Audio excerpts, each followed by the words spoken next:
কাহিনী আপনাদেরকে শোনা দেই। এই মক্কা ঘরের একজন ইমাম, কাবা ঘরের একজন ইমাম, চেহারাটা কিন্তু খুব সুন্দর না। অনেকে ইউটিউবে দেখতে পারেন, দেখেওছেন হয়তোবা। ওই কাবা শরীফের ইমামটার চেহারাটা বড় কালো ছিল, ওই আফ্রিকার জঙ্গলের মানুষের মতো বড় কালো ছিল। কেমন কালো জানো?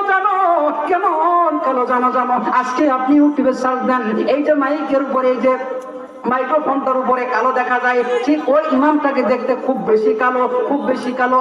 ইমাম সাহেবকে জিজ্ঞাসা করো, ইমাম সাহেব, এই দুনিয়ার জমিনে সর্বশ্রেষ্ঠ জায়গা হলো কাবা ঘর, এই কাবা ঘরের ইমাম আপনি হইছেন, এই কাবা ঘরের ইমাম আপনি কেমনে হইলেন? এরা মুসলমান বন্ধু, মা বাবাকে তুই আপনি কেন অন্য জায়গায় দৌড়ান? না, আগে মায়ের সেবা করেন। আপনার মা আছে তো দুনিয়া আপনার আছে, আপনার মা নাই দুনিয়া আছে, এটাও কোনো লাভ হবে না। আপনার মা আপনার পক্ষে, রব্বে করিম আল্লাহ আপনার পক্ষে আছে। এইবার কাবা ঘরের ইমাম বলতেছেন, এইবার কাবা ঘরের ইমাম বলেন, না, আমার নিজস্ব কোনো যোগ্যতা নাই, আমার নিজস্ব কোনো এটা এলেমের অহংকারী না, আমার এলেমের বদৌলতে এখানে আমি চাকরি করতেছি না, আমার যোগ্যতার বলে না, বলে আমার যোগ্যতা নাই, কিন্তু কাবা ঘরের ইমাম হয়েছে আমি একটা কারণে, সেটা হলো আমার মায়ের দোয়াই। জোরে বলে সুবহানাল্লাহ। এ ভাই, মায়ের দোয়া কেমন? ওই কাবার ইমাম বলতেছেন, ওগো মানুষ শুনে নাও, আমার বয়স যখন 6 কিংবা 7 বছর, মানে আমি খুব একটা বুঝি না, শিশু আমি, ওই সময় আমার মা আমাকে নিয়ে এই কাবা ঘরের চতুর্পাশে দিয়া তাওয়াফ করতেছিল। ওই সময় আমার মা আমাকে একটা কোনায়, কাবা ঘরের একটা কোনায় বসায় রেখেছিল।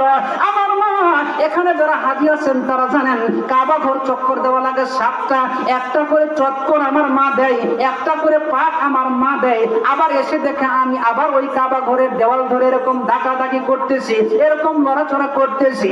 এমন শুনে আমার মা আমাকে আবার ওখানে রেখে আসে, আবার একটা চক্কর দেওয়ার পরে দেখে আমি আবার ওখানে চলে গেছি। আমার মা আল্লাহকে ডাক দিয়ে বলে, আল্লাহ, এর মুসলমান ভালো করে শুনে নেন, মা যদি দোয়া করে সেটাও কবুল, মা যদি বদদোয়া করে সেটাও তেমন কবুল হয়ে যায়। এজন্য যারা বাবা আছেন, এজন্য পর্দার আড়ালে যারা মা আছেন, সন্তান অন্যায় করলে বদদোয়া করবেন না, দোয়া করবেন।